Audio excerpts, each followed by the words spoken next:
Welcome back to the Circle of Drift podcast presented by SimHQ, where we interview some of the most interesting personalities within the industry. My name is Dawson, and today we are back at Gridlife for part 2, where we'll dive into what it's like to work for Adam LZ. Mind you, I've been watching Adam since I was in high school, and so just seeing it in person was just surreal. Why you should just LS-swap your R32? I've gotten a little bit of hate from it, and it's just why didn't you put an RB in it? And then I look at the RB pricing, and then I looked at how much I got the LS for. I'm like, kind of a no-brainer. 120 mile per hour backies here at Gridlife. I know it's possible to do it. It just kind of requires you to dig deep and look for those balls that are somewhere in your pants. You know what I mean? Some possible problems with the new FD rules. Yeah, that really sucks. It's unfortunate. Choking everyone. This is the reality that we live in. And obviously so much more. So look below the video and make sure you have smashed that subscribe button. And without further ado, let's get into the episode. Wanted this shit forever. I've been in the field with whatever they throw at me. Brush it off, pick myself up, moving on to the better. Hey. Ain't no errors, baby, it's a new era. All right. Well, as most of you know, SimHQ is presenting sponsor of the podcast, and we have one of the Hello. SimHQ own. I wouldn't be an owner. I'm just I do the videos. I'm the behind the scene guy and a little bit on camera too. So Yeah. Well, people see your face a lot online, Yes. so from all the SimHQ stuff. So I guess tell me a little bit about yourself, who you are specifically, what all you do for Drift HQ, SimHQ, all that. Yeah. So my name is Joey. A lot of people call me Coffee just because of the Instagram name. So either or works. Where did that come from, by the way? So long time ago. You remember when PlayStation got hacked, and that was a whole big thing, super far back. Maybe. I've never been huge into video games. Okay, so I used to yeah. play with my homies, and I would drink coffee a lot. And one day, I lost my account. I was like, okay, I'm gonna make a new account. What should the name be? You should be a Cup of Joe. You're always drinking coffee. I'm like, that's a little bit long of a name, but I'll just do Coffee Joe.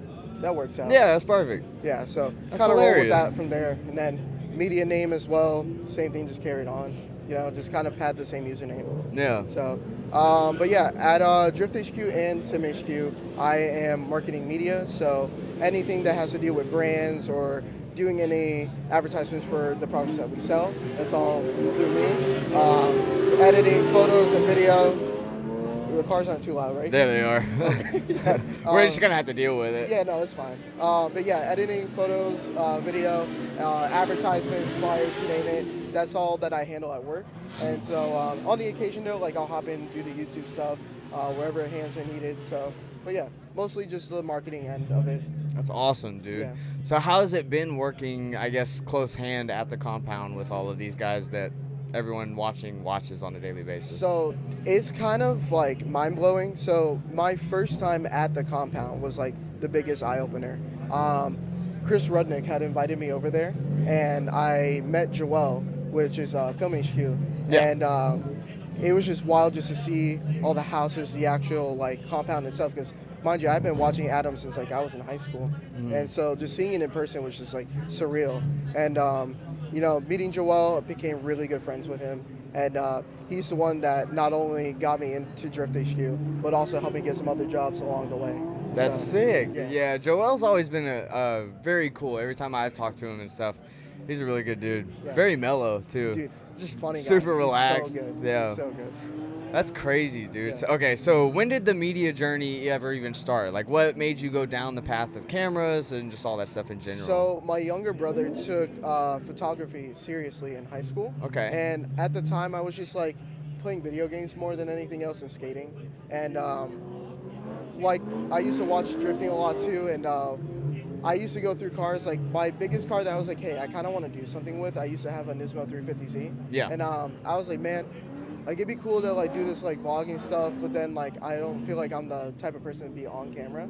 I've always kind of just watching others and That's doing little unique, photos and man, stuff. because most most camera guys in general, photo or video, Yeah. they would never opt to be on camera Yeah, themselves. yeah. That's crazy. It's weird to me sometimes. I don't think of it hey, I want to be on camera and just doing this. I just want to show people cool stuff. Yeah. And then that's it, But yeah, my younger brother, he took photography seriously, and that was kind of a little kick in the butt. Hey, he's doing well doing this.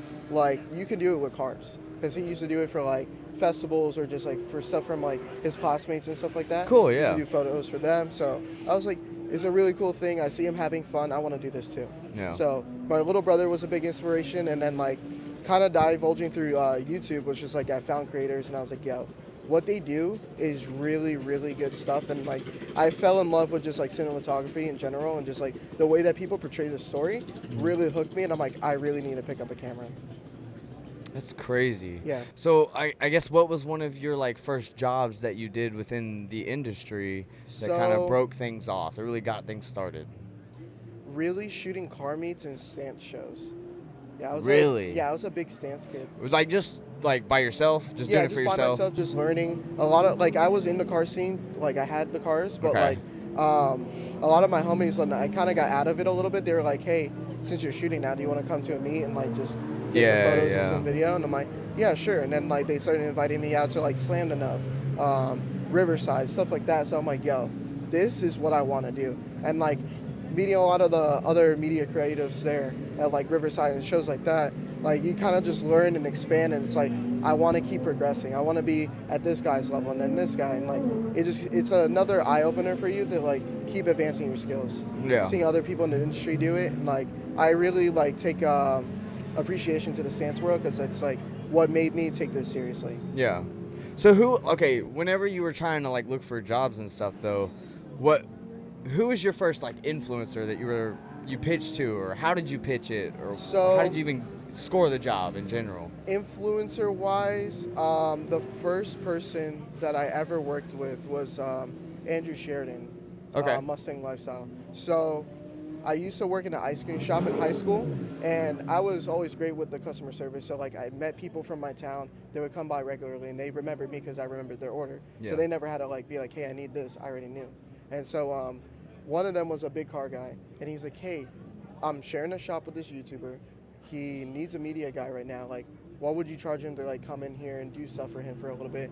And so we worked out a deal, and I worked out with him for a little bit, and then How I much kinda- did you charge to start off, if you don't I mind was- saying that? I was super cheap. Like my first couple of shoots were like $50 to $100. Like And how were you justifying what that was worth at the time with having little information? I wasn't really too like mindset on the money yet. I was just Yeah. having fun. So Good. it was like money was like a second thing, and then just shooting, just to like have the experience was like what I was like driving for. Perfect. So, yeah, that kind of opened the door for me, and then especially shooting with Andrew helped me get into TRC. Oh, Yeah. okay. Yeah, so I've worked with Hobby on and off for like a year and a half, almost 2 years. Gotcha. Yeah. Okay. So like a lot of the head-to-head series that we did at OSW, I was a hand behind that as well. No shit. Yeah. Man. Yeah. That's super cool. Yeah, we used to hold like little head-to-head series. So like, he'd have let's just say like a racer from like Orlando versus like someone Yeah. from Miami, just like figuratively. But like they would come out to the track, we get the content with them, and we put them head-to-head. It was a good little Yeah. little series. Okay, so I guess whenever you started becoming more known and people started seeing your work and recognizing who you were, when were you like, all right, I've got to really justify how much my work is worth versus how much time I'm spending, so on and so forth, because you could really dig yourself a deep hole Yeah. by charging so little and just being flooded with work. Yeah, so I think I took money a little bit more serious after I left the CNC shop I was working at. Yeah.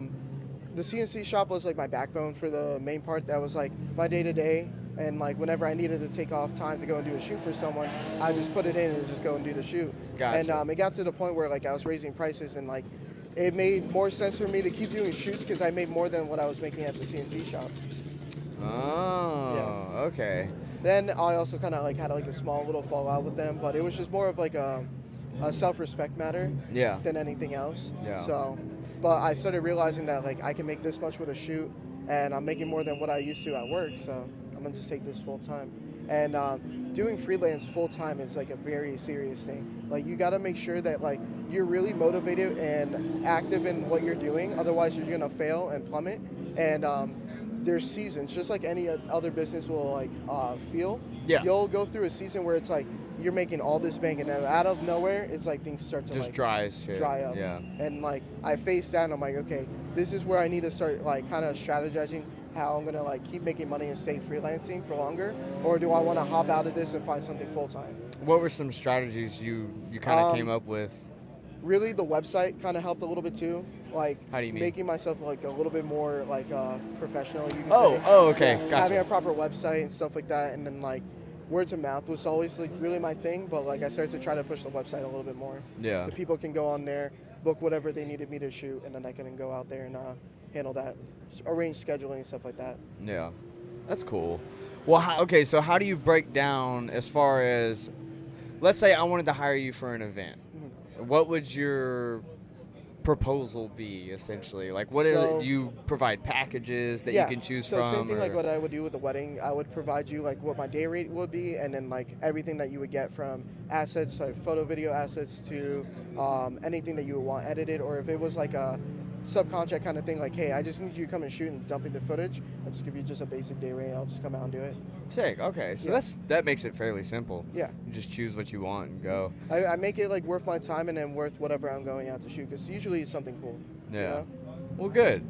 Well, as far as this event, we're at Gridlife, South Carolina. So, what are you fully covering here? Obviously, Drift HQ. So, that's the main basis of it. But is there anyone else you're handling? Or? So with Drift HQ and our activation, we'll handle any photo or video assets for like our sponsors. So anybody you see across like our trailer, BC, Kansai, Tire Streets, you name it, we'll go out and we'll get the content for them so that they don't have to directly be here. I'm sure they'll pop out at certain Gotcha, events, yeah. but like we like to help them out as much as they like to help us out, you know? Who are the primary ones? So, like, obviously, I would assume BC, So Garrett. BC, Garrett, Kansai, Tire Streets, SP Tools, and hold on, it's drawing a blank right now. SP Tools, Prisma, Yeah. NRG, and then Link. Okay. Yeah.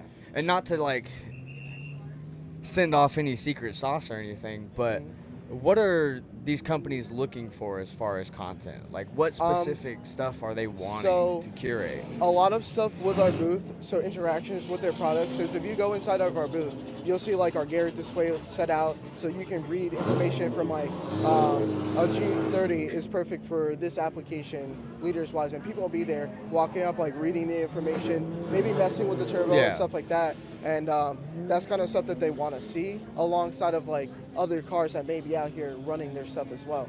And that's where you come in. Yes. It's just the other cars part or like booths or. Yeah. So it's not necessarily like just only in the booth. It's you're like sitting everything there else. recording someone interacting with a fucking thing. Yeah, no, like I'll be out here. I've done like maybe 10 laps already just looking for assets for our sponsors. That's so crazy. Yeah. So when you're looking for stuff that's more not just car based or unique, what shots are you trying to get for the sponsors? A lot. I personally like to give them like interactions with stuff where like stuff driving. If the car looks really good, like they have a super clean engine bay, like Kurt for instance, like his turbo's like gold. I think that's cool. I'll send that off. I'm like, yo, Fucking this is nuts. sick. Let me send this off to them. They'll appreciate this. Yeah. Stuff like that. Damn. Yeah. All right. So whenever you're going, so I have a shitload of media questions because I do this stuff myself. Whenever you go into an event, are you like planning ahead specific reels that you're gonna make, or obviously there's a long form that's gonna come of the whole thing. So I assume that's being planned. Yeah, But like, so what else are you walking into an event? Day with? of, I like to at least get out a video saying where we're at and like, you know, showing the booth and showing the first couple of waves of people coming in. That's something I like to put out first, just to get people to come into the booth. Yeah. They'll see the post and be like, oh snap, I didn't know Drift HQ's here. Let me go pop over. Just that, them seeing it on their phone and already being at the event, they're gonna be like, where are they at right now? I'm gonna go over to them. Yep. Because like, people love the merch. People love to see the activation. You get to go out and try like things like our seats and stuff like that, and like see like, hey, maybe I want this for my car too. So just that little interaction can get someone to purchase something, and then boom, we're making Yeah. a sale right there.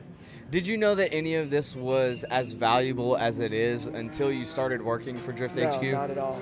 Like I wouldn't say I didn't see the value media, because I definitely do see that, but like I didn't see like the corporate end of it where it's like how relations like this can help expand and grow. Yeah. It's crazy how intertwined everything actually is once you Yes. start getting into it. Now, if you were ever to essentially, not that he's going to, but branch off into your own thing, would do you now feel more confident knowing a lot more of the inner circle and how things work and so on and so forth? I would say so. Like, I love the Drift HQ guys. Like, I don't ever see myself really leaving. But like in the hypothetical like that, there would have to be a little bit more of like a thought process into like what I would take my journey into. Kind of the same thing with the wedding program. I used to work for a wedding company for 2 years, and in that time of working with them, this is like during my freelance time. I used to do a lot of gigs with them, and so like taking all the information that I learned from them, I started marketing and doing my own weddings, which helped out tremendously. Yeah. Weddings are insane. They're a lot to shoot, but like a lot of people don't want to shoot weddings, but they'll shoot a drift event. Both are super long shoots, and you're gonna be exhausted by both of them. Absolutely. So it's like the money was really there with the wedding stuff, so like I kept into it for that. But like yeah, it's just kind of thinking about like what I would personally do. I want to do a lot more kind of like narrative or more cinematic work if I ever did anything like, you know, separating off. I couldn't really see myself doing like the YouTube vlogger stuff. I would see myself more like kind of like a Crispy, you know, Crispy? Yeah. So kind of like that, more show coverage kind of stuff. And a little bit more narrative work. And another big thing that I really love to see is learning about certain places that you visit.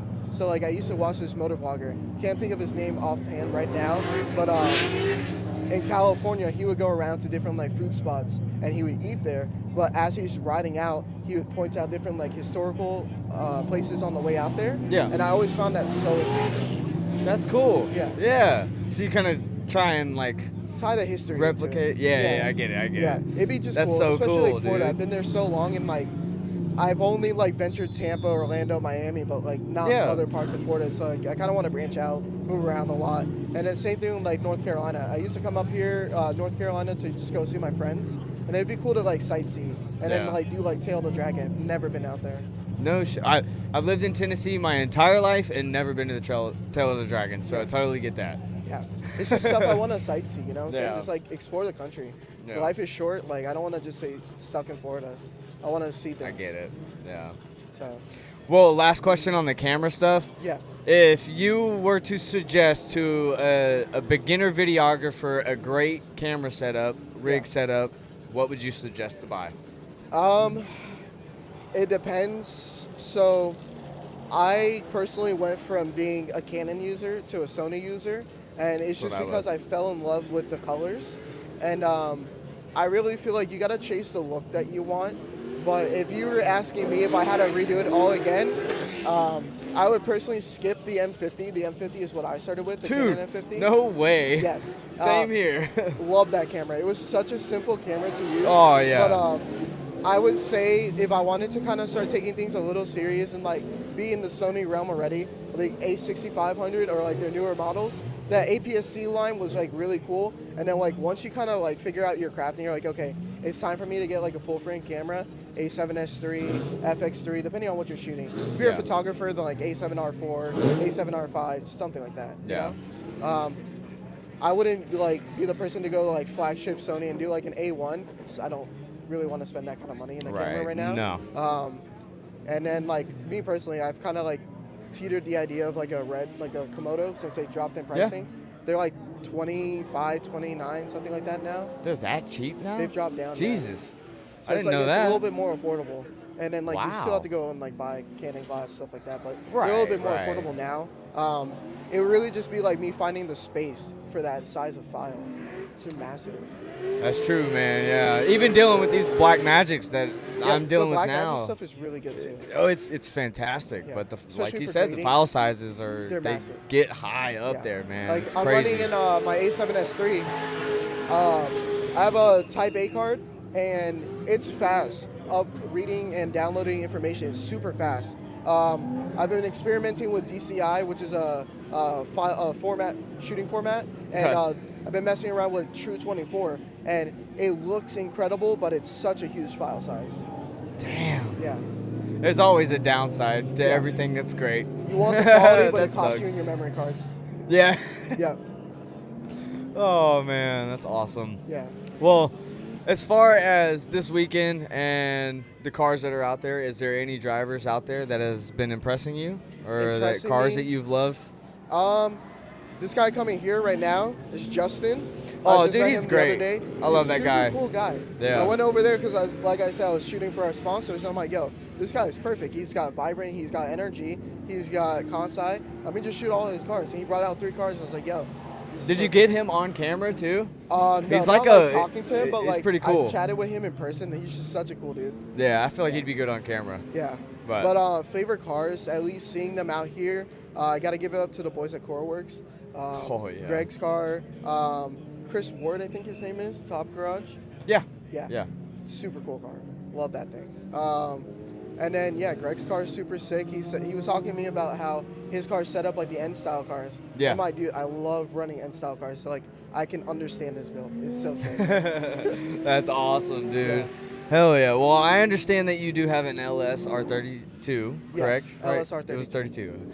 Why that car? When'd you get it? What's going to be the purpose of it? All of that. So, purpose of the car, kind of like a show drift. If anybody's like looking to like hop on and I can do something with them, like Grassroots, for instance, Right. or GK Tech, who I'm like doing work with right now, kind of just like demonstrate their cars on a car that's like not a common swap. You know what I'm saying? Like, Yeah. you see 32s out here, but you don't see like anything more than like an RVJZ swap. The occasional SR, which, yo, seeing an SR in a 32 is pretty sick. Super sick. LS-R32s is kind of like a dime a dozen. The Australians really did it a lot, but like here in the States, it's like you don't really see Yeah. it. And I have a guy named Pedro.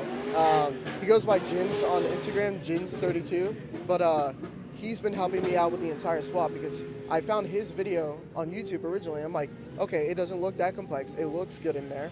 Let's run it. Yeah. I'm gonna do it. So I did a wedding in exchange for the LS, my 350Z diff and axles, and I'm like, I'm about this. I'm gonna go through and send the LS in there. I've been facing some headaches that we've been like troubleshooting, but it's gonna be a sick What are build. some of them? What was that? What are some of the headaches? My U-joint from the steering column to my rack, the starter is just so fat that it hits the starter. And so I get like 180 degrees of rotation, that's it. So there's a company called Hexagarage. They do a VQ swap for S chassis. Okay. And I'm getting their U-joint that they use for their starter situation as well. So it's just a slimmer unit so that you can get your full lock Sick. and not have to worry about it. Hell So yeah. I did the GK Tech extension piece because it wasn't reaching, because we relocated my rack and moved it forward to try and see if we could remedy the issue, Yeah. and then also get away with not having to worry about bind. But still nothing. The U-joint's just a little bit too fat where you're going to bolt it down to the rack. It's just, it hits. Doesn't So, work. yeah. I get that. That's cool though. I would agree. It's not as common of a swap that you would normally Yeah. see for People a are gonna see it 32. kind of be like, what is that? Yeah, yeah. And Like, see it is that an drive by, RB30? what the fuck? No, it's Why does it LS, sound I'm so sorry. weird? Do you feel like you're gonna get any hate or have gotten any hate from it? I've gotten a little bit of hate from it, and it's just like, why didn't you put an RB in it? And then I look at the RB pricing, and then I looked at how much I got the LS for. I'm like, kind of a no-brainer. Dude. No, I'm gonna get roasted if I say that. Never mind. I'm not gonna do that. Like, I did work in exchange for parts, so essentially got the motor for free. Oh, If you okay. think about it Yeah, that way, yeah, versus yeah. spending $7,000 Low for mileage. a motor that I don't know the condition of it, and then putting that in may possibly have issues. Yeah. But if I ever did an RB build, I'm sending it straight to Lee. Let Monster do all the work on it. Unless it's never been opened. If it's never been opened, leave it the fuck alone. Yes. But put a head drain on an RB. Yes, Head drain. yes. Do that. I'm doing that. Yes. I'm doing that. But Head drain, studs, gasket. yeah. Call it a day. Hell yeah. Well, what's the plan for it moving forward? What else is left on it? All that stuff. So currently, the kit that I bought, because KE Conversions are a company out in Australia, and they sell the swap kit for the car. I ended up not using their transmount because I'm not doing T56. So I'm doing a ZF from an E46. Sick. Put that in there. MP parts for the shifter. Drive shaft pro, they did the drive shaft. Like I said, I have a 350Z diff in there, and then S14 subframe. So my drivetrain's basically intact besides putting my angle kit on and my arms for the rear.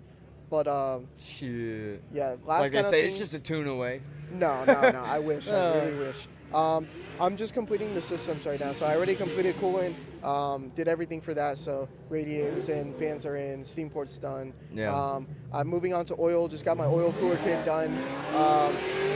Once that's kind of all said and complete, I gotta worry about my gas tank. because rust is a thing with our chassis. Oh, and yeah, GTSs, of and, course. The car sat outside for a good, like, 2-3 years. So when I got the car as a shell, it was already, like, disgusting. It was rusting, Yeah. falling apart. And it being outside, just water, heat, it does its thing. It's Florida. Of Rust happens course. quickly. So, Can't help it. no. Damn. So find a tank solution. Hopefully I'll be back up on the road quicker than expected. But we got Josh over at the compound. He's our fiberglass guy. And he wants to try and take a crack at it. So if he can get it done and I don't have to worry about buying a tank. Mint. Yeah. I'll be Mint, so dude, happy. that's so good. Hell yeah. Yeah, because, like, dude, buying a GTR tank, it's so expensive. And then, like, I don't want to leak what else I'm going to do in there. Yeah. It's like, I don't want those tanks to go up in price. But the other tank solution I'm going to do is, like, kind of a direct swap. Some modifications are needed, but it's like, I could do that, but I'm still worrying about rust because they're also another metal tank. Yeah. So, And not going fuel cell. no, I don't want to cut up the car. My buddy just did all the work on the car, from all the rust remedy to everything else, and painted my trunk as well. I'm like, I don't want to cut his work just yet. If this thing gets smashed up, I think might it's as so well. hilarious that you want to respect the car just enough to Yeah. not put a fuel cell in it, but not put the RB back in it. Yeah. No. Sorry, I had to call you out for that No, one. it's all good. It's all good. Yeah. No, I think that's if cool like though. RBs It'd be a were good like car. back in like 2018 pricing, like 2,500, $3,000, I would have done that all day. Right. Yeah. I love the sound of an RB. I think they sound amazing, especially working with Lee from Monster. Bro, the R34, amazing car. Insane. And then Yeah. when he had the E92 with the RB30, the RB32 because it's stroked out, thing sounds amazing. So it's like I can't doubt the RBs are great. Right. Like I just did what got handed in my plate, you know. That's fair. No, I totally get it. Yeah. I think it'll be a good car either way. Oh yeah, it's gonna It'll be sick. fun. It's gonna be a fun little rowdy car. It's a 5.3. It's got a single turbo. My buddy JP, he works at Massworks. He's been doing all the fabrication work on it. Sick. Yeah. Hell yeah, man. Well, I'm excited to see it. Yeah. No, you have to get it out there soon. Yeah. But let's talk about some sim stuff. Yes. So, obviously you're doing a lot with SimHQ. Let me just break down, what would your suggestion of a full sim rig setup be? Full sim rig. So are we talking motion or non-motion? Non-motion, keep it a simple rig. Even Non-motion. Okay. monitors, no VR. Someone trying to get into it, or someone that's like already kind of like drifted a little bit, and they're like, okay, I want to hop in and just do this. Do both.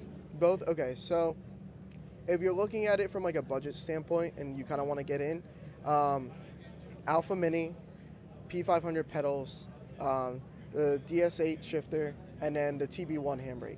It's like the prime like starter setup, and then figuring out your bass. A lot of people don't have the room for like a big bass setup. Yeah. So it's like you can do like the smaller version track racer, and it's small enough. You can do the curved 49-inch screen and be fine with that. But like if you don't have the room and all you're using is just your desk, we have the little mounts to put the Alpha Mini on like a desk mount. Yeah. So you can do that. It really depends on like your situation in space. But moving up, like if you're like, okay, I'm already serious about drifting and I kind of want to like keep advancing my skills, or like I want to practice a track before I get there, and I want to feel like I'm in my car, P1000 pedals, either an Alpha Mini or an Alpha U, depending on like what you want feedback wise. Yeah. I feel like Alpha U, because I want all that detail. And just being able to experience both, I really enjoy the Alpha Mini, but if I can afford the Alpha U, I'm going to do that.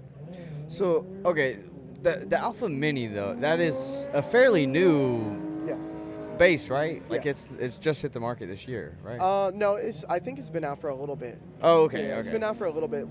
There's a product that can't talk about yet because stuff is still going on. Right. But it should be coming into the market and hitting more of that like budget kind of area. So Sick, okay. it's something to keep an eye out for. That'll be cool. Yeah. That's crazy, man. Sim stuff is really impressing me, just as far as Dude, not sim all. stuff I've said it a came million so times far. of what drivers it's breeding, but for me alone, just I got it just simply because I felt behind not being able to practice tracks before I got there and stuff. So that's been the biggest thing for me is just being able to do that and small little details, dude. It's crazy. So for me, the sim stuff kind of started out. It was like I had a little Logitech G920, and I used to play with that. Like I had the little desk thing, like you screw it up into there and Yeah. had the little pedal set and the shifter. And I was playing Forza at the time. I didn't really take sim stuff seriously. And I was like, this is cool. I grew out of it because I was like, I don't really get the feel I want.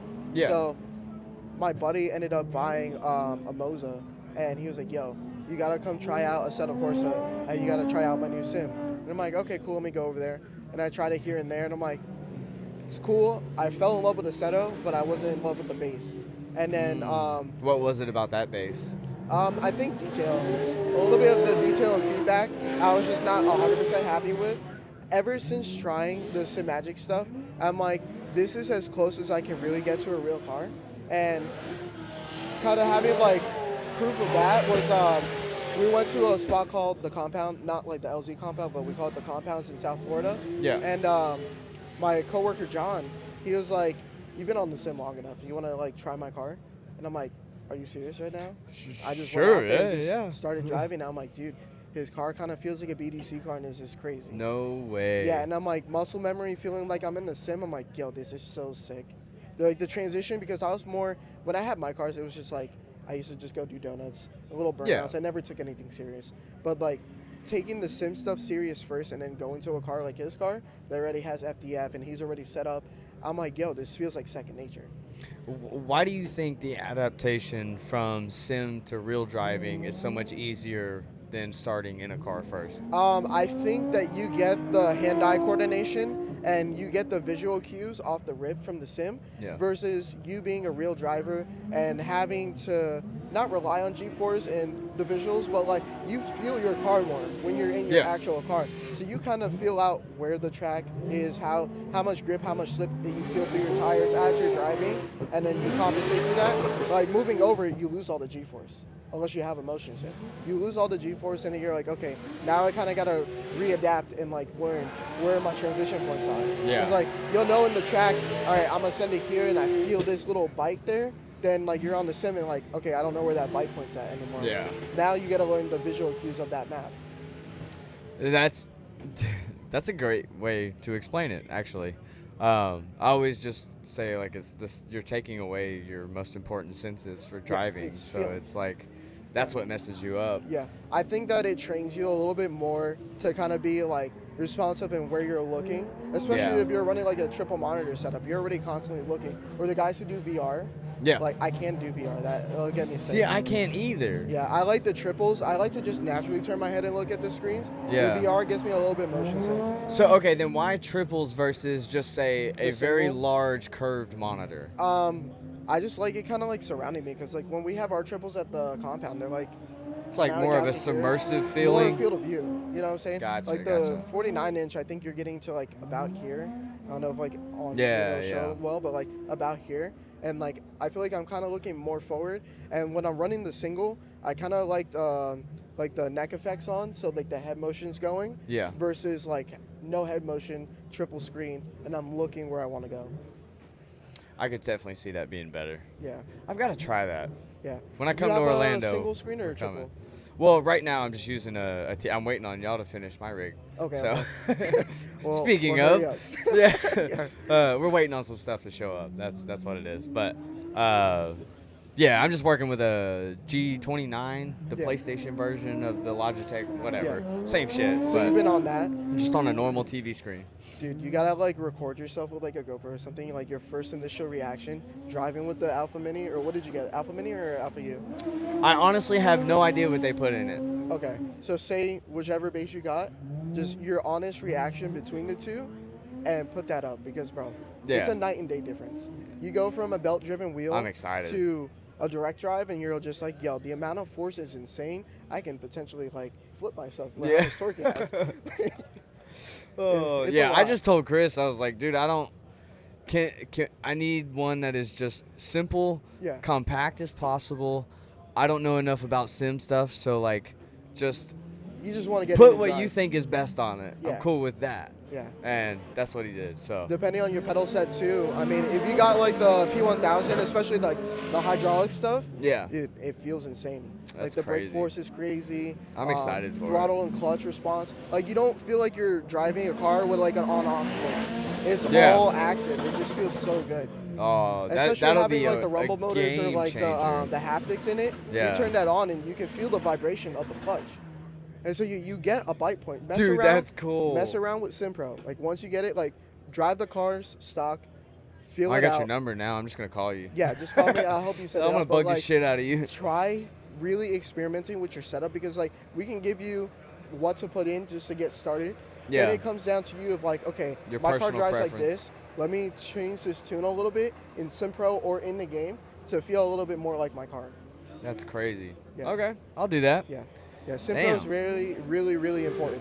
Like, mess around with it, dial in the settings the way that you feel like will help you advance in real life driving, just rock with it. Awesome. Yeah. All right, I'll definitely test that out. Yeah. And I guess last thing I got for you is just what is your advice to anyone in getting into media, whether it's sim stuff or whether it's drifting in general? Drifting in general, All this media, stuff. everything. If you're passionate about it, go for it. Like, there's nothing stopping you. Like I said earlier, life is short. Experience everything that you can now and just keep your mind to it. Because if you don't, like, stay focused in your craft, whatever it may be, you're not going to achieve it. 100%. And there's so many people that go out and trying to like, oh, this didn't work out, I'm just going to give up. No, you take the knockdown because we've all faced it. No matter if you're a big company, small company, someone just starting something, like if you're becoming pro or moving to this level that's so high, you're going to get knocked down a lot. It's like learning to roll with the punches and just keep moving forward. Absolutely. Love the way you said that. Yeah. That was great. All right, dude. Well, I appreciate you stopping Yeah, by. of course, of You're course. always welcomed on, of course. Thank This you. was really Appreciate cool. You gave a different perspective to it. So. Yeah. We got to do this, but like driving on the Sims and like a Discord Dude, call. oh, that's That'd be it. sick. We'll do that. Yeah, that'll that'd be be super sick. I should be down for FD Orlando. Okay, so cool. I think the rig should be ready then Yeah. too as well. So hopefully I can just do it on mine and you Yeah. can be on. And then we got to get you with the car packs too, like all the Yes. car packs. Like if you Yes. need maps, car packs, you just go straight to our website and download everything. Literally everything. Yeah, like one And stop shop. by the completely. way, yeah, how obviously I'm working with SimHQ, Yeah. but like anybody can just call up and be Call like, in, I need help email. me build this. yes, Okay. we'll I point just you in the wanna make right sure that was direction. cool. As long as it's like what you're trying to set up through us. So like if you don't have like the greatest information on like the bases, like what to choose and stuff Right. like that, we'll help you. You know what I'm saying? Like especially with pedals, I feel like pedals and like steering wheels is very important because it's like what style of driving you can do. Because not a lot of people buy a sim to go out and drift. People like you've seen today driving SR3 cars. Yeah. Look at Nate Hamilton. He's practicing on our sim as well. Mm-hmm. And it's like it helps you get that seat time. It helps you focus and dial in for something like this where you're trying to podium and you want to keep like beating your time and like advancing. Yeah. You And need that they're seat time proving at it. home. We just talked to TJ Bro, too. They're Yesterday fucking he proving told me it, dude. he was P8. Yes, I don't know where dude. he's at today because I haven't stopped by yet. But Yeah. like, just that stuff like he's out here, he's new to it, he's killing it. So crazy, just hop in man. the sim and just keep practicing. You can't deny the benefit. That's 100% true. Exactly. So, Like any motorsport you want to do, rally, you want to do time attack like this, drifting, like get the seat time in the sim. You don't have to destroy your car off the rip. If you got a real life Right. car, you can hit respawn. I don't know if you can do that in real life. I haven't Nope. figured it out yet, so I don't know. What if control someone it is. figures it out, let Yeah, me know let us because I'd know, love 'cause, to like, know. It'd be yeah. great. But yeah, bro, you can destroy your car as much as you want in a game. Yeah. I don't know if you want to do that for your pockets in real life. So it's like, do it on the sim, get good, Yeah. go do it in real life, have fun. Absolutely, dude. Well, really appreciate it, man. Thanks Yeah, for of taking course. the time, and I guess have a good rest of your weekend. Thanks, dude. I appreciate it. You Appreciate too, it, man. dude. Cool. Hell yeah. Let's take a break from the podcast real quick. Winter build season is finally here, and let's just say if you're still rocking a stock steering wheel, that has to change. I wanted to team up with Grip Royal on this and bring you guys some very clean and simple grassroots hero steering wheels. And trust me, it won't be just a lousy 1 or 2 different style steering wheels. So if you consider yourself grassroots and you want to support the podcast by grabbing one of the Grip Royal collab wheels, customize it to the way you and your car are. Make it match, make your car look good, go grab a steering wheel. Get back to the podcast. Nate Chin's on this time. You guys have obviously seen him before on a previous episode, but how are we doing this weekend, man? How are you? How things going? Great. Yeah, it's great seeing you again. Absolutely. And luckily this time I didn't get stuck in Nashville, I guess. Oh, Yeah, yes, remember that right, overnight? dude. That was crazy, dude. I can't believe I didn't get off that plane for like 8 hours. Yeah, It was you're so stuck rough. on the tarmac for 8 hours. I know. I think Stupid. I was like losing my mind because I didn't have anything to eat like all day anyway. So luckily we're like not in the not going winter down that anymore. Yeah, rain yeah. But no, it's great being out here at Gridlife again. And last year was the first time I came out to this track, and it's just amazing that you can go like 100 and I broke my record from last year, which was 122. This year I went 127 Jesus into the Christ. King, which was like insane. That's turn yeah. 1, right? Down the straight? Oh no, down the straight I'm going like 112, I think. Wow, It's that's like still the crazy. back way over there. It's like Yeah. 127. Yeah, so that was that's pretty nuts. Definitely like really scary to do because I just like don't lift the entire time. But How do you still it's- have gear left? I like definitely I can feel like power like I'm like over the power curve. You know what I Yeah. mean? Because I think I'm like last year my rev limiter was at 6,500 RPMs. This year I think I'm hitting it at like a 6,700 RPMs, and like that extra 200 RPMs it just kind of like falls flat a little bit. Yeah. Because we're already at peak power, peak torque. I think by then. So Is that not yeah. scary? No, it's Coming super into the scary. turn, Yeah, is like no, it's super you scary. have no ass behind it. No, yeah. I mean, luckily I'm not. I am being like a little cautious, but it's kind of weird. Like when you're that high in the RPMs, you can't really clutch kick because there's nowhere. Exactly. There's nowhere to go. So it's just going really fast, pulling the handbrake, and then making sure you're not over rotating. Because I think if I do go off, I'm probably gonna do like several barrel rolls, and Yeah. it won't be a good time for sure. Do you know what I mean? And Jesus. I definitely had like a Christ, Code dude. Brown moment earlier this today where. Oh no. Oh yeah, it was wild. So I was doing backies yesterday into turn 1, which Yeah. was super fun. And, you know, the way I approach that is just like try to undershoot it a little bit Mhm. every time, and then kind of push that start point a little bit further back, if Right. that makes sense. Versus the other way to do it, which is just to way overshoot it and then possibly end up in the barriers or whatever. We don't want to do that. No, but today I went like just full out. I was like, all right, let's go faster than I have been. Like, let's carry some speed through the like last turn into Yeah. the lead up or whatever. And then I went like I think I did like a 180, and then I was like, uh-oh, this is like too backwards. And then I got on the grass, and then the tire barriers were to the right, and luckily I yanked the wheel to the left, Oh, and like fuck, just dude. saved it, like kind of through the skin of my teeth. It was like fine, no damage, no nothing, but like it was. Yeah, they kind of told me to like calm it down a little bit, but I don't think I want to do You that. can't make me honestly, calm. no, yeah, I can't make me calm. What are you talking about? I That's mean, like, literally the only reason you come to this event. Right, is of for course. the road course. yeah, exactly. I mean, like that's the fun part about it, and I definitely see others. It's scary. I mean, most people they kind of lift. They either don't do that really fast turn that I was talking about earlier, Yeah. or they lift way before the turn starts. And like I get it, it is scary, but I'm here to like push myself, and like I know it's possible to do it. It just kind of requires you to dig deep and like, you know, look for those balls that are somewhere in your pants. You know what I mean? Like, or not. If you know, to all the women drivers, True, you know, true. well, you know, like, no, Obviously, you have more balls out there than most people driving that course. So, you know, when you drive a Gridlife on a road course, you get stuck in a traffic jam quite often. So how are you even getting a full lap? I feel like there aren't that many people here today where that has been a problem. I will err to the safe side of things. If I see somebody, even kind of like at the start of where I would enter from like, especially on that long straightaway, I just Yeah. like will call that off because it's definitely not worth it to like run up on somebody, them True. not expect me to be there going that fast. Do you know what I mean? Mm. So, you know, that's fine. But for the corners, like the first turn where it's blind, you know what I Yeah. mean? Sometimes last year there was an issue where like the car kind of popped out of nowhere after I had already started my initiation. And that was really scary. And I hesitated for a second and it was all right. Yeah. But it was like oh my God, dude, like this is not good. This is So the luckily, end. I think it's been smoother this year. So I haven't, you know, had to kind of worry about that. But I Yeah. will tend to probably drive faster or just stay behind somebody if, you know, I want to chase and stuff like that. So, Right. you know, it's In it's your a good opinion, balance. what is track etiquette out there with something as big as this scale and like good of drivers, so on? I think something that's difficult for drifters out on road courses is they don't necessarily have that full training of how to drive like a road course normally. Do you know what I mean? Gotcha. So this year it's been pretty good. Like you need to definitely stay off the racing line and you need to maintain speed. So even if you're going on the straightaway, like I've definitely been to events, not here. Well, even last year here, maybe like people will be driving in the middle of the road going like 50, 45. Yeah. Do you know what I mean? And it's Yeah, like, yeah.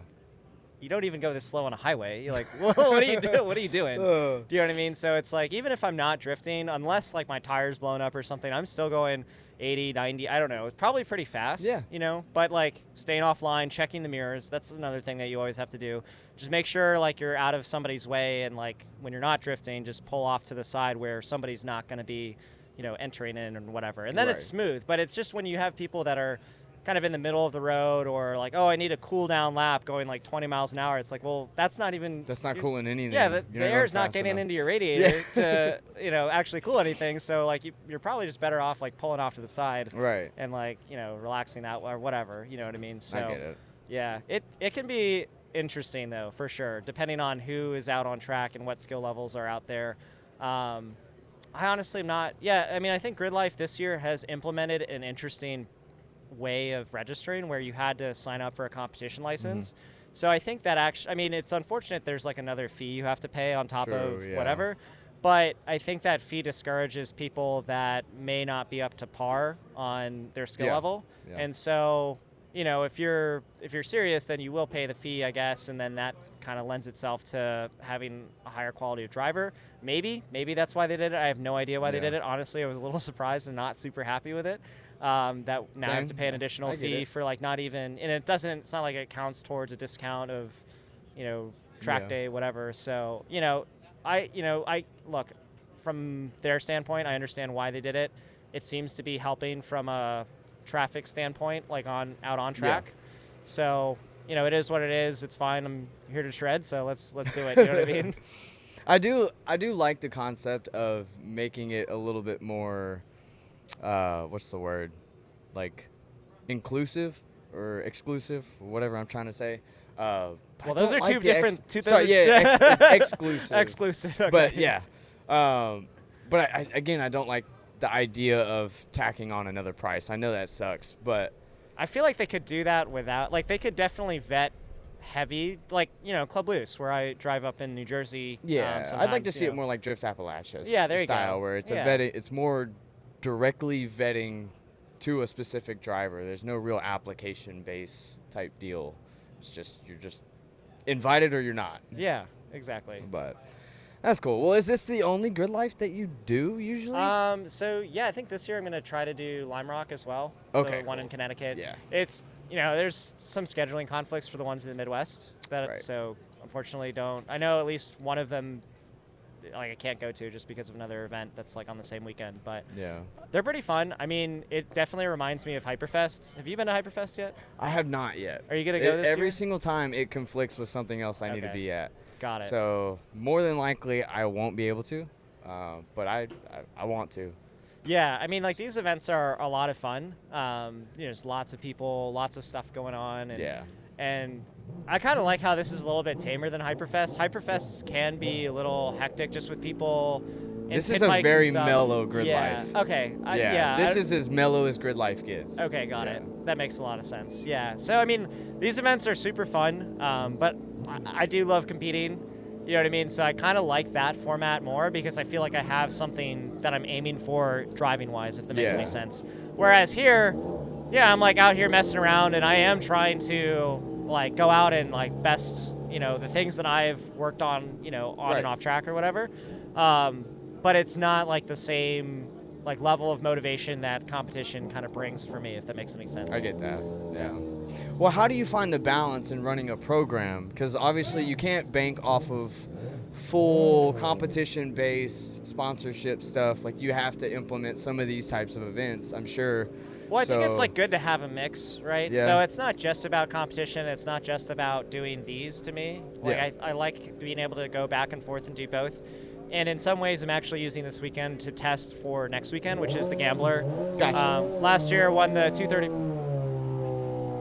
Last year won the 235 championship, and we'll work on defending my title this year. And so Sick. it's the RX-7's first time out since last September, when I had this like crazy diff blow up issue. So basically, I broke the pinion. But then when that happened, it decided to rip the entire diff out the subframe. Axles are gone, drive Jesus shaft's gone, Christ. subframe's like gone. that's like the most expensive incident that I've ever had, and I didn't even crash the car. You know what I mean? It was like, I don't know what happened. Where was this at? Where did it happen? This is at Summit Point. I was just out there testing. We had just put a new clutch in, a Clutch Masters FX 1000, and yeah, I don't know what happened. Like I was like mid-drift, second to third, and when I went to third, I just hear this bang. Like immediate, I was like, okay, I probably broke the diff. And then as I'm like chugging along, trying to get off the track or whatever, I like make the turn off the track into like an escape road. Then I feel my car like run over something. I get out of the car. Oh no. Yeah, I get out of the car, and then like 50 feet behind me is my diff. And I was like, how did that even happen, dude? It was nuts. Oh, that was so, dude. Yeah, that was last September, and then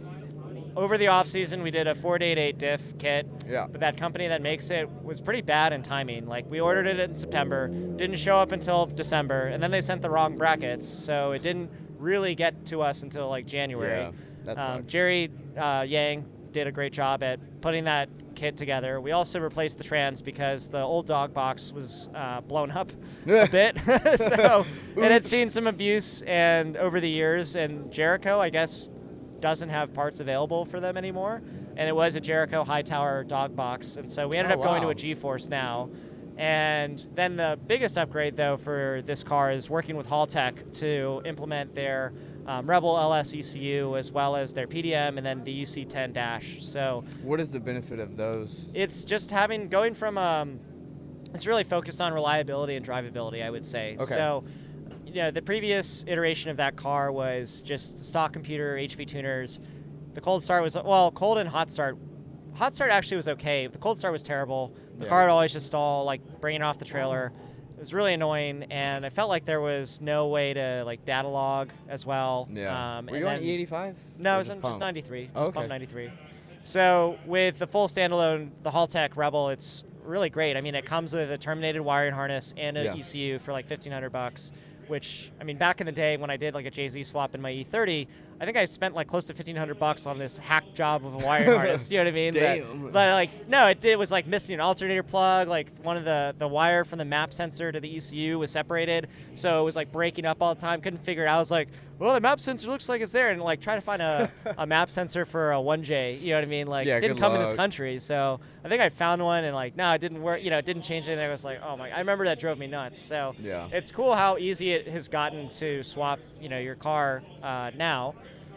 Versus this was probably like 12, 13 years ago or something like that. Yeah. And so anyway, the LS, like that ECU combined with the PDM, it's just more of a new, fresh way of wiring stuff together versus like the classic fuse box and fuses and that kind of thing. It gives you more control and has like that nice CAN keypad, which matches my other car because the 86 has another ECU and then CAN keypad and all of that. And then the dash display is really nice. Like, it does look, on the in-car stuff, it looks huge, and it is.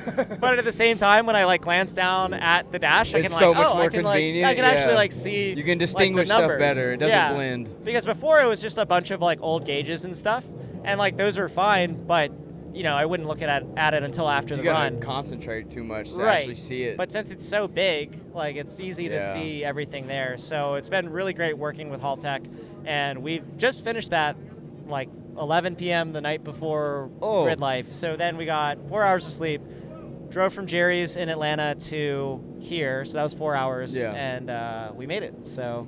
Well, at least you made it. There you go. Seems like the car's been ripping too. It has, yeah. Everything's been great. We've adjusted the tune a little bit to just dial it in. Yeah. You know what I mean? Like it was kind of bogging in third, which was a little weird. And it's also weird having a different trans and different gear set as well. Fair. So like the car is definitely, like I'm adjusting to driving the car with, versus the old transmission versus new transmission and all that. But yeah, the car feels really dialed in now. We're just kind of fine tuning different like little things, like I wanted the fans to come on after the car shuts off to be able to like have it cool a little bit. Yeah. Is it iron block still? Sorry? Is it iron block? It's actually aluminum. So it's an LS1 5.7 liter with a cam, 385 wheel, nothing crazy. Yeah. And but the other car, the Pro car is getting a dart block and nitrous. So we're getting rid of the entire supercharger setup for reliability and weight savings too. Cool. So we had an issue with we've had issues with the supercharger ever since it got put on the car, but last year a rock got stuck in the belt at Utah and definitely like killed my confidence in practice because the car was driving on like half the boost it was supposed to. I didn't drive well in practice, didn't drive well in the competition, and felt for like the third year in a row got a ton of understeer at Utah because the turns are so long. Sucks, and so it's sort of like, all right, well, let's try to take some weight savings off the front. I like the power. I want to make the same if not more. Yeah. And so, the NA LS blocks don't really last past 700 horsepower. So that's why we went with the dart block. And then Wiseco pistons, JE piston rings, Manly crank and rods, and dart heads as well. And with like a Holley high ram intake and the Nitrous Express nitrous system. So that'll be an animal, dude. Yeah, so that'll be really interesting. I haven't driven a car with nitrous before, but really looking forward to I think that'll suit your driving style a little better anyways. Yeah, I mean, I do like the NA setup in this car. The supercharger is great, but sometimes I feel like it blows the tires off the car a little too easily. Yeah.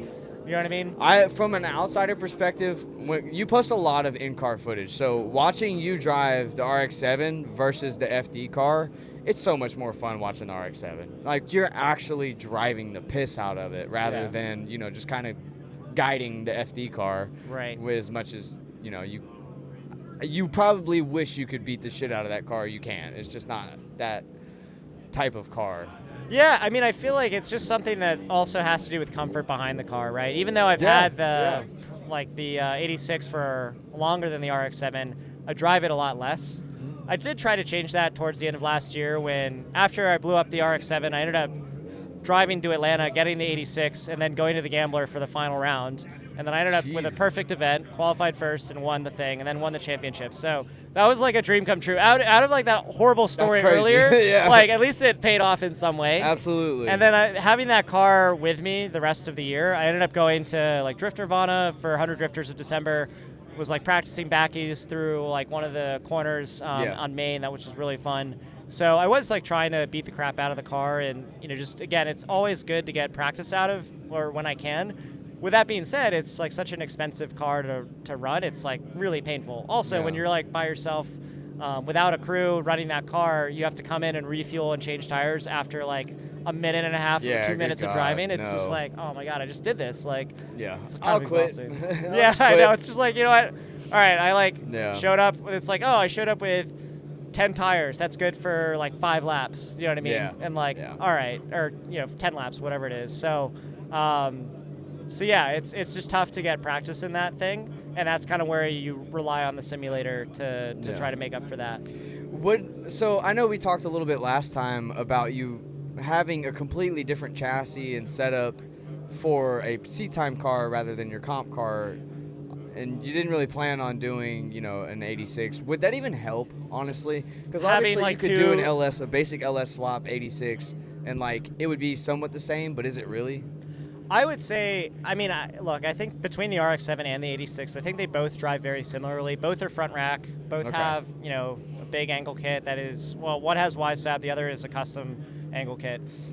But, as long as you can get them to drive similarly, like, I don't think it would necessarily help that if I had, like, a clone of my 86, but with less power, I guess. Or maybe it would be better, but, when it came to a cost thing, the RX-7 was more cost effective. Ironically, it was just the circumstances of that deal. The circumstances of that deal were just so that it was like the only car that made sense. Like I think there was another like LS3 86 that somebody had built with WiseFab that was going to be like $35,000 or $40,000. Yeah. And then the RX-7 I paid like $25,000 for. So, dude, it was like. Fuck? It was honestly a kind of a friend deal that I got there. Obvious. So, it has to be. There's no sane-minded human being is just going to sell that to a stranger. But I mean, it's not perfect. Like the Tour is definitely torn up a little bit from when the diff kept smacking it. You know what I mean? And it's a full race car, right? So it doesn't have like any of the amenities that a normal FD street car would have. Yeah, which is fine. But it's sick. What little amenities there were, features and stuff. Right. I guess carpet. Sound windows. I guess. I mean, it has fiberglass doors. That's probably like the coolest thing about. Pop-up headlights. Nope. Well, I got rid of those. I have like the. That's right. Yeah. Actually, it came with no headlights. It had like covers. Oh, gross. So yeah, I really like the sleek, the REM Amiya knockoff. Like, Yeah, those look good. Yeah, those are super cool. Love it. Hell yeah, dude. Well, what's the plan for FD this year? Like, what do you have going on? Yeah. You know, so really excited to anything continue new? working with Moroso and on the new engine program Yeah. and Nitrous Express and Race Winning Brands, which owns all of those companies like Dart, Manley, Wiseco, and JE Piston. So all those companies together, along with Haltech actually too, they own that one as well. Cool. So we're, that's like the big plan for this year, is to change the motor setup on the 86. And then the ECU was the big item on the RX-7. Yeah. Other than that, we'll do Pro Spec, we'll do the Gambler, we'll do a couple of Gridlifes, and then other events like All American Week demo at Fort Bragg, which is really cool with the Veterans Trust. Yeah. Did that last year. And, it's really just trying to build upon what we've done in terms of results and to keep going and to keep progressing. That's always kind of the goal that I strive to. And, like, last year I did improve. I think I've improved every year in FD ranking wise, which is great. But I would like to improve a couple more spots this year. If that Of makes course. sense. Yeah. Why wouldn't you? Yep. Oh yeah. Well, as far as FD goes and some of the changes they've made this year, what is your opinion on like the whole petitioning thing? Like, if you're so low in the bracket, you got to petition to be back in. Yeah. How did that sit with a lot of people? So they did. That has been the way it's worked for a while. I like how they cut the Pro Spec cars down from like 46 or 40. I think they were up to 48 at one point last year. Like that's crazy. I know, it's just too many, Yeah. honestly, because like our practice, like Pro gets way more practice than we do. There's you too know many what I mean? people with blue balls. Yeah. So I like how they cut the number down to 40. The point system is interesting. I'll let them, like, that's fine. If they want to change the rules like a little bit and make it the way the points are scored, fine, like whatever. The way the seating bracket works is kind of weird though. Like noticing after Pro, like I think Stuckey's now ranked 5th or something like that because he won the seating bracket and then I think he won one battle to top 16, or so he got into top 16. So I feel like that point system is a little wonky. And nothing against Stuckey. I think he's a great guy. We did compete once, and I did win, which was awesome. But I will just say, to throw that out there. Throw out there. But it is kind of weird how, like, okay, you win the seeding bracket, you only have to win one battle, and suddenly you're, like, top 5 in points. Right. And, like, will that happen next time? No. But it's just kind of like a wonky, weird. I don't know if you change the numbers, if it makes any sense, or I don't know what to, like, they should incentivize seeding brackets to perform and not just bow out like they did last year in some battles, depending on what. Like, oh, if I win this battle, I draw James Dean. If I forfeit, then I don't draw James Dean. You know what I mean? I think there was that kind of thing going on. Yeah, just too black and white. Yeah, at that so point. I don't know. I think there's probably still, like, they change stuff every year, so maybe they'll revisit the points if it works well. Then maybe they won't. Yeah. It's too early to tell. I just noticed something like that after one event seemed a little odd to me. Do you know what I mean? Yep. But then, like, the other changes of, like, cycling drivers through, I don't know. You know what? I think the biggest thing I'm disappointed in is their focus on international drivers that don't show up, because they have How do you mean? 40 spots allocated for Pro going into this year, Yeah. and now they have 33 drivers because they had several people back out. Oh. So it's just a little weird. I mean, it's like, we're not an international series from an event standpoint or sponsor standpoint. So why would you? I mean, and I get it. There's they do, like, playing the game all these a little international bit, drivers do have whatever. fan bases, and obviously my teammates are international drivers, so I love them, True, of course. yeah. But I'm more so talking about the ones that don't show up, right? Yeah. Like, that really does hurt the sport when you have 33 drivers in a series that should be 40, if that makes any sense. Yeah. Do you know what I mean? I totally get that. So I would like to see them maybe not, like, it's like, all right, well, if you actually can show up, then, like, you should show up. But if you're gonna, I don't know What was the reasoning for you don't have to name their names or anything, but, like, what was the reasoning for them not? I mean, I ending think up it showing probably up? comes down to money, is what I'm Yeah, guessing. just- I don't know all story. I know a couple of stories, and I don't know everybody that, was supposed to do it and backed out. Yeah, or yeah. I don't know every single one, but I have, like, seen that it came down to budgets. And this year with, the uncertainty in the market and the tariffs and like all this crazy stuff, like I have directly heard from several from companies and partners that it's harder to expand or even continue the same level of support that I've been fortunate enough to receive in previous years. Yeah. And yeah, that really sucks. Like it's unfortunate. It's that choking this everyone. is like the reality that we live in. And I can understand that's like, an issue. But at the same time, if you're coming from overseas, I feel like you need to have your budget set like way far in advance to make this actually happen. I think it's a lot tougher to come from. It's not something you should be finalizing at PRI. Right, exactly. I mean, but at the same time, beggars can't be choosers, and sometimes you just have to like go in and lean in with the hope that you'll be able to make something happen. Yeah. But when it falls through, but I think when it falls through, it overall penalizes kind of the sport and stuff. So I don't know what. As long as the changes are made to compensate for what has happened, then so be it. Right. We're along for the ride. Yeah. But so that's overall, awesome. like it'll be great to see. I'm excited to see the last round. Yeah. Long Beach 2. I know there's been a lot of feedback against having it in the same place, but in reality, Irwindale was the same place. I mean, it's LA, Yeah. right? But I think if you've ever been to Long Beach, it is by far the coolest atmosphere at, in Formula Drift. It looks like it. I've never been, so I don't know. No, but and it's something that you don't really get to see on TV, but when you're physically there, like right now, we're looking at a bunch of trees and a bunch of nothing. And that's what most racetracks are, right? But in Long Beach, you're in the middle of a city, and I love like the architecture, the culture, everything behind a city is like, I love it. I live in Navy Yard in DC, so right in the heart of it. Yeah. Like I have a really nice view of the Capitol, and it's awesome. And I love that, architecture, aesthetic, and whatever. And I also love racing, right? Yeah. So outside of racing, he's got a big brain. If you didn't know.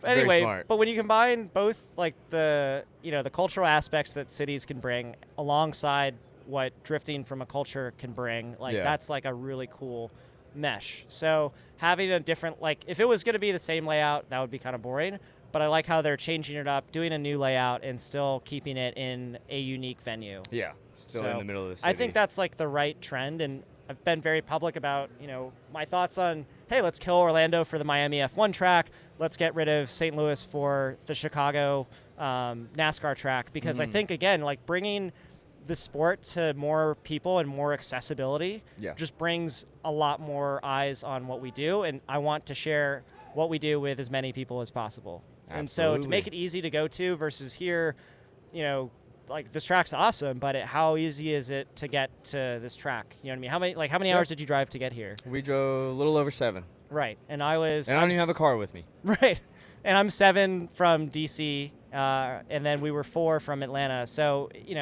how many?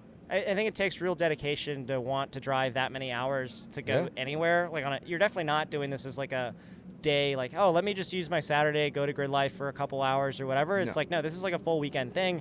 And I think there are more people that would be interested in showing up to Formula Drift or any type of event for a couple hours and then going and doing something else, which is totally fine. Just like any like sports event, right? Like you don't camp. I mean, some people camp out. Some people like go and travel with baseball teams and football teams and all of that. But beyond me, but yeah. But I mean, some people. I would say most people just kind of show up for a game and then they, they're going to dinner afterwards, going out afterwards. Yeah, and maybe, it's like a like date they night make type deal that kind of thing for most people. So anyway, like I would love to see Formula Drift move to more things like that. Yeah, I would too. What company do you think it would take to jump into Formula Drift to get that started? What company? I feel like it would take dollars. I would guess to put on like a stadium, like a Drift Masters stadium. I did talk with Ryan, and I was kind of guesstimating that, and I'm sure he's looked at the costs more than I have. Yeah. But if you're going to put like a Drift Masters type event together, I'm guessing it's probably a minimum of $5 million to get it going. But if you think about it, like there are ways to make that revenue back, right?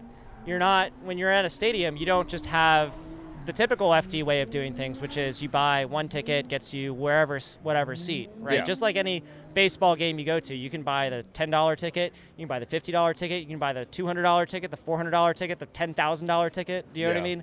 So by combining like those levels of spending and that level, like those different tiers of audience, incomes and all of that, it can be highly profitable. Now, with that being said, it also is highly risky of like, what if you lose like $5 million bucks, right? So I get both sides to it, but ultimately, if we want to scale and if we're going to call ourselves something really similar to Formula One, I would at least like to be close, you know what I mean, to that level of enthusiasm. I mean, so in DC, like, there are a lot of women that love F1. They love the drivers. They love the stories. They don't know anything about cars. They can't tell you the difference between engine, transmission, differential, which is totally fine. I think that's more inclusive of overall audience participation by making it more about the drivers and the teams and the stories than it is talking about the different technical aspects of the cars. Now, don't get me wrong.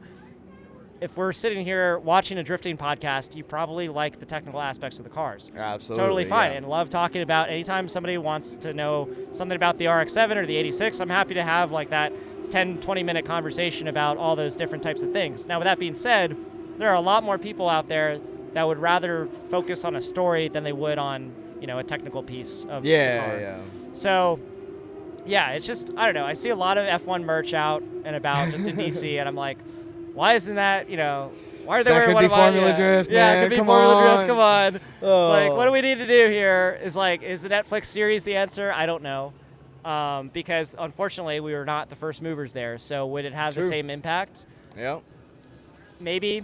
But I think there's still a way of packaging the product in a marketable way that kind of does those things that I was talking about, like attracting more women, and people with higher incomes will naturally bring just more eyes on the sport. And I feel like those two demographics are just underserved currently in drifting. Very, yeah. Totally. And there's nothing wrong with our current audience. I love our current audience. It's just I want more. You know what I mean? Yeah. We want it to be more inclusive. Right. Hell yeah, dude. Well, that's some good insight and some good advice. I really appreciate it. Is there anything else you want to share as far as this year coming forward, or? No, I think that's like kind of the big stuff. So really appreciate you letting me come on and chat, and would love to do a full episode again sometime. We'll get it done. And we're like not in the winter anymore, so that's always a good sign. Yeah, I don't need to get stranded in Nashville. We're cold again. right now, but that's just true. don't think about it. That's true. Well, it's great chatting, and that's a good way to sign off. I know. There you go. Hell yeah. All right. Good chatting, dude. Go have some fun out there. Sweet. Stacking way up to the ceiling. Trust no bitch, can't catch no feelings. I've been taking long flights from the Bay to Ibiza. Hit home run, I'm a ball like Jeter. I just want 4-4-4, then I leave her. I'm a young pop star, call the boy Justin Bieber. Got a little money if you want, I can teach you. Whole life a movie, you can watch it in theater. Stacking way up to the ceiling. Trust no bitch, can't catch no feelings.